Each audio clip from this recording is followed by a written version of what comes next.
E aí pessoal? Sejam bem-vindos a mais um vídeo do canal, e trazendo para vocês a continuação do intervalo. Então, já deixe o like aí para fortalecer, é nóis! Dito isso, vamos para o vídeo. A história continua na cena da reunião. Todos aqui entendiam que só podiam planejar o futuro da teocracia Slane, conhecendo a força de seu país, dos países vizinhos, e que deveria tomar cuidado. No entanto, o povo comum iria gritar por guerra com o Conselho Estadual, a fim de destruir os inimigos da humanidade. Isso seria desastroso. O Conselho Estadual ainda estava muito forte. Para ser preciso, o perigo estava com um dos conselheiros, o Platinum Dragon Lord, filho do Imperador Dragão. Se eles lutassem contra ele, o mais poderoso dos Dragon Lords, eles corriam o risco de seu país ser reduzido a cinzas. Mas, e as pessoas que não sabiam disso? O que pensariam? Eles iriam ver inimigos para destruir, mas tudo o que podiam fazer era roer as unhas e esperar. É claro que todos aqui poderiam facilmente eliminar esse ressentimento pela força, mas isso produziria reações que enfraqueceriam seu poder nacional. Além disso, eles não podiam negar que uma guerra poderia acontecer no futuro. Assim, a teocracia não poderia compartilhar uma fronteira com o Conselho Estadual, nem poderia controlar diretamente o reino. Mesmo se eles quisessem governá-lo das sombras, o reino era muito grande. Alguém falou: vamos considerar o Rei Feiticeiro primeiro. Para começar, ele deveria ter sido aquele que destruiu a escritura da luz solar, algum tempo atrás. O ar parecia crepitar e congelar. Um Magic Caster com esse nome apareceu em um vilarejo próximo, com esse nome, quase ao mesmo tempo. Eu não acho que estamos errados. Estamos. Outro falou: e a vampira que a escritura negra encontrou? Uma lacaia do Rei Feiticeiro. Alguém falou: é bem possível, mas acho que é mais provável que seja o caso ser alguém como o Rei Feiticeiro, assim como desses seres. Caso contrário, não há como explicar esse poder. Um deles falou: de fato, já que estamos no tópico de aparições múltiplas, Jal Dabaoth deve ser um desses seres, certo? Isso explicaria o poder que ele exerce no reino, bem como a razão para um monstro com esse tipo de poder aparecendo de repente. Outro falou: então, e o tal do Momon? Ele parece estar perseguindo um vampiro, mas se essa previsão estiver correta, esse vampiro deve ser uma entidade semelhante ao Rei Feiticeiro. Isso também explicaria por que ele era tão forte quanto Jal Dabaoth. A questão é se ele é, ou não, um aliado do Rei Feiticeiro. Alguém falou: Momon matou uma vampira e ficou contra Jal Dabaoth. Dado que eles podem ser da mesma laia, mesmo assim, se opondo um ao outro, será possível que eles ainda possam ser inimigos. Quem sabe, ele pode ter negociado uma trégua com o Rei Feiticeiro e se tornou um aliado. Outro falou: então há apenas a questão de por que ele matou a vampira e se opôs ao Rei Feiticeiro. Talvez ele tenha matado porque foi controlado pelo Tesouro Supremo. Ainda assim, porque ele se oporia a Jal Dabaoth. Se Momon fosse um amigo do Rei Feiticeiro, em que tipo de cenário ele seria inimigo de Jal Dabaoth? Mais um falou: talvez a vampira e Jal Dabaoth estivessem trabalhando juntos. Nesse tempo, o Rei Feiticeiro e Momon se tornaram aliados. Ou pode ser que a vampira, Jal Dabaoth, o Rei Feiticeiro e Momon são inimigos entre si. Existem também outras possibilidades. Mas há muito pouca informação para chegar a alguma conclusão. Outro falou: o pior cenário é que todos os quatro estão do mesmo lado, mas a probabilidade disso é muito baixa. Momon é muito humilde. Normalmente, alguém com tanta força seria muito mais metido. Sim, assim como os 8 reis da ganância. Ou talvez, como nossos deuses. Alguém falou: entendo. Então, a razão pela qual ele não fez isso foi porque ele estava à procura de outros. Não, talvez ele estivesse atento aos outros, no mesmo nível que ele. Um deles falou: então, desde que o Rei Feiticeiro subiu ao palco e começou a construir sua nação, alguém estará tomando medidas para compensar a diferença no poder de luta. Se as palavras de Momon são confiáveis, a Romeo Penhoaco tem um companheiro. Temos que tomar cuidado, assim como Jal Dabaoth. Outro falou: isso tudo é apenas conjectura no momento.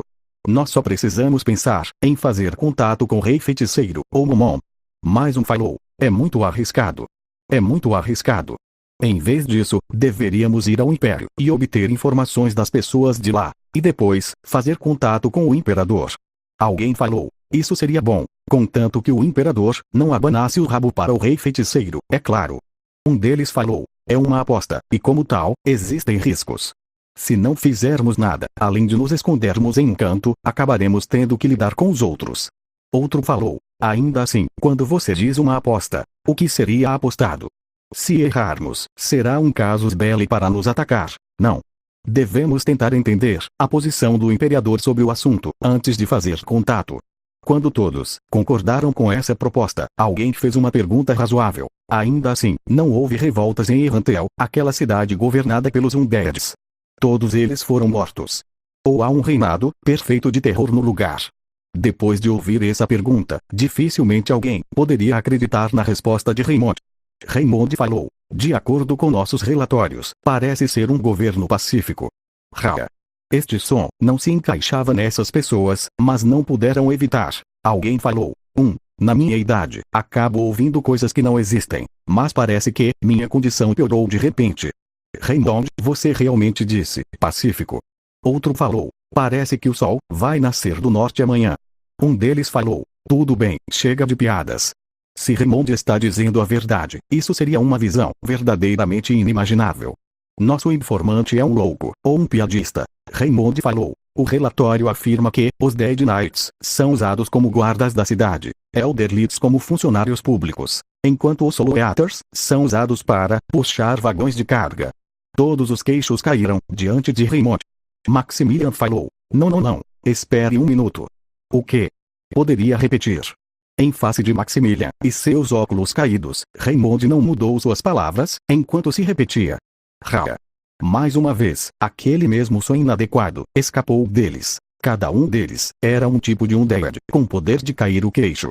Mas agora, aquele cavaleiro do submundo mantinha a ordem pública, como um bom soldadinho. Aquele senhor do labirinto, sentado em uma mesa, controlando o fluxo de mercadorias. E um monstro, que poderia dizimar uma cidade inteira, fazia o trabalho de um cavalo. E tal país existia do outro lado de suas fronteiras.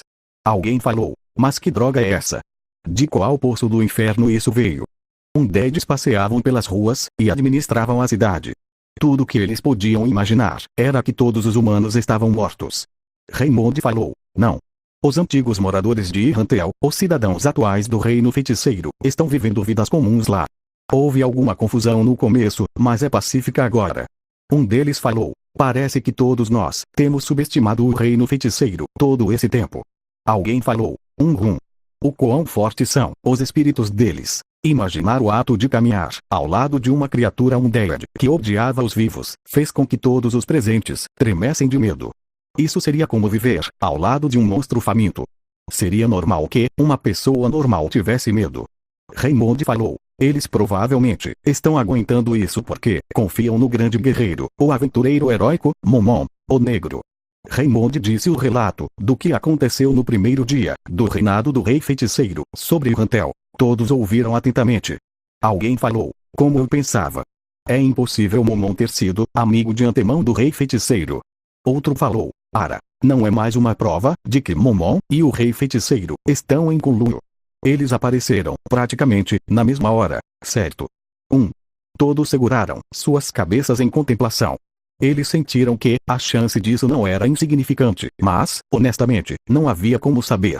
Um deles falou: existe uma maneira de colocar Momon contra o rei feiticeiro. Talvez, se usássemos o povo de Irrantel, poderíamos. Outro falou: isso é perigoso demais. Se der errado, nós seremos inimigos de Momon e do rei feiticeiro, ao mesmo tempo. Alguém falou: você está certo. Assim, nós sofreríamos perdas consideráveis.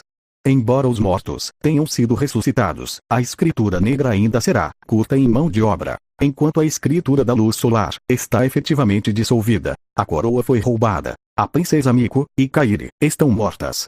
Levará pelo menos 10 anos para recuperar nossa força. Não podemos sair por aí fazendo churrasco ao lado de um dragão adormecido, ainda mais neste estado. Fim. Obrigado por sua visualização e nos vemos no próximo vídeo.